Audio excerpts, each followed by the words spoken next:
ستبعث الحكومة الجزائرية وفدا ممثلا لقطاعات مختلفة للوفد التحضيري حتى نهيئ أنفسنا إن شاء الله لهذا الموسم، وتكون الخدمات راقية، ويكون الموسم إن شاء الله ناجحا بتعاون الجميع، بتعاون أيضا المواطنين والمواطنات في تجسيد رؤية المملكة العربية السعودية الشقيقة في تطوير الحج في هذا البرنامج الكبير الواعد الذي طور خدمات الحج. نتشرف باستقبال وخدمة أكثر من 2 مليون حاج هذا العام بمشيئة الله، من ضمنهم 41,300 حاج من جمهورية الجزائر الشقيقة.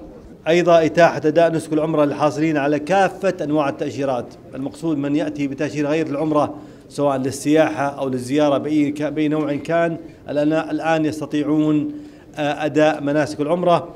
وأيضا من يأتي بتأشيرة عمرة يستطيع زيارة أي مدينة في المملكة وأي مواقع في المملكة.